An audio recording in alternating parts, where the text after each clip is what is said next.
Hi, I'm Chef Gail Sokol and welcome to my kitchen. Today we're going to be using a cherry brandy known as Kirschwasser. And in German that just means cherry water. And it's not water, trust me folks, it's really packing a punch, but it is scrumptious in its small amount. And I'm going to mix it with some cherries and make an incredible cherry filling that I call Kirschwasser cherry filling, which is perfect for between layers of a cake, vanilla cake, chocolate cake, on top of a pound cake or an angel food cake, or you can even serve it over ice cream, like a sauce almost. But it's really a filling. It's absolutely scrumptious and super easy to make. But before we get started, I want you to click that notification button because I want you to become a subscriber. I don't want you to miss any of my tips or videos because they're awesome. And this is a fabulous sauce or filling to have in your repertoire. So first you need a saucepan, and I am using Bada Bing cherries. They're jarred cherries. You can use any cherries you want. You can even use canned cherries, but Bada Bing cherries are like maraschino cherries, but they don't have any artificial dyes, and I don't like that. So they're actually really, really yummy, and they're not unhealthy for you. So I took approximately 3 jars, and you can get them in most places or get them online. And what I did was I took the juice out and saved half a cup of it. So I have half a cup of juice. And then I quartered those cherries, okay? And I just took each one and quartered them, and I measured out 2 cups of those 3 jars, all right? And you can use the rest for anything you want, a mixed drink, a mocktail, whatever you want. And they keep in the fridge, super easy.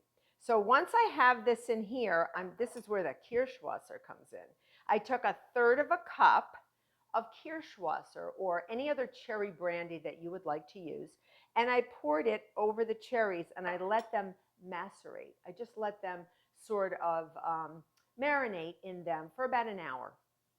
All right, so if you smell your cherries, oh, they have a je ne sais quoi. They really do. They smell delicious, and brandy is pretty strong. It's pretty intense. So now we're going to make the filling.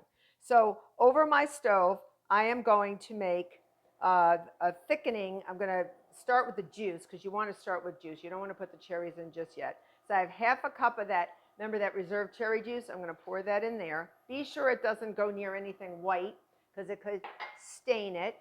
I have 2 tablespoons of cornstarch and a whisk. I'm going to put the cornstarch in, and I'm just going to get it all in there, and I'm just going to whisk it so that it becomes smooth. So you can see it looks sort of lumpy now. I'm going to whisk it so it becomes smooth. So you want that cornstarch to melt down, and I'm just going to go all the way around, and the cherry juice is going to get sort of mottled colored. You know, it's going to look like sort of like a darker version of my blouse. All right. So once that's all blended in, you're going to turn your heat up, and you're going to add your Kirschwassered cherries. Just add them in. All right. We're going to add them in slowly. They smell absolutely fabulous. And then we're going to turn our heat up, and you're going to thicken this. Cornstarch does not totally thicken unless it comes to a boil in the liquid that it's in. So we have cherry juice, we have the Kirschwasser, we have the cherries. It's awesome.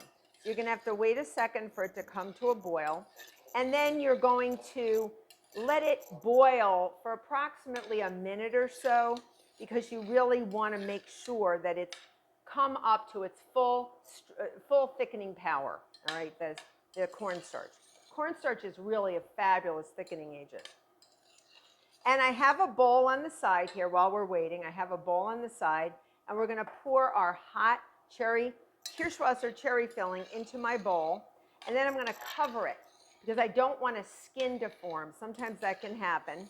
So we want to make sure that we cover it with something. So it could be wax paper, it could be parchment paper. I'm going to cover mine with plastic wrap directly on the sauce. We're not there yet. Once it starts coming to a boil, I'll show it to you. And then as it cools in the refrigerator, I am getting intoxicated from this Kirschwasser. So if I'm getting a little giggly, you'll know why.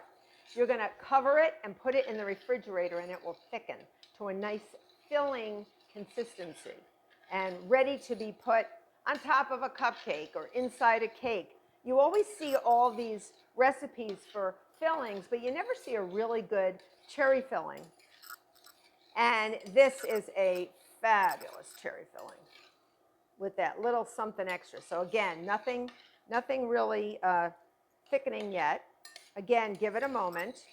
And the one thing I will say is alcohol sometimes will make the cornstarch work a little harder because it will take a little longer with that alcohol in there. So here it comes. It's beginning to thicken. All right, I'm lowering my temperature.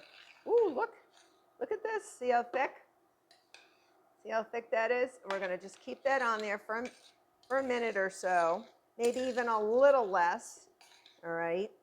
And we're just going to keep it going. And you can see how beautiful. Look how thick that got. Just while I was yammering on and talking to you, right? It is a gorgeous filling. And once you've gotten several seconds of thickening, and you got to keep moving it. You don't want to leave it alone. You don't want to walk away from it because one area will get thick and lumpy, and you don't want that. But there's nothing to strain. Your cherries have done the job for you. All right, I'm going to take it off. Look at this. Gorgeous filling. I'm going to put it in my bowl. Beautiful.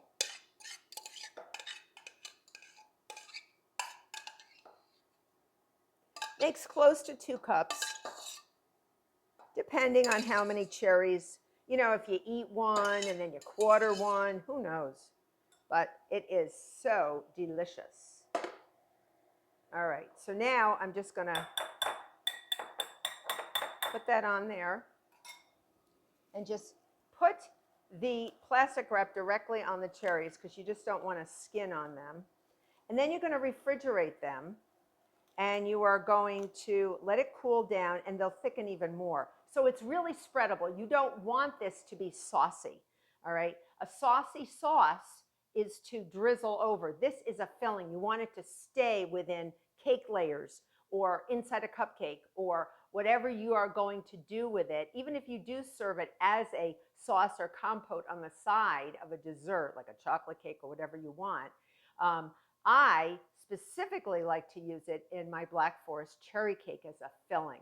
And that video will be coming up very shortly. So stay tuned for that. So I'm going to put this in the fridge, but you can see how gorgeous this is.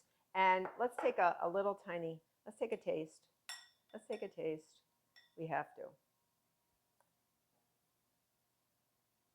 Oh my gosh, perfect. You can taste the cherry. You taste just a little bit of the Kirschwasser. Oh, wonderful. Wunderbar. I hope you have learned a lot from this wonderful filling. And I hope you make this Kirschwasser cherry filling. And I hope you become a subscriber. Till next time.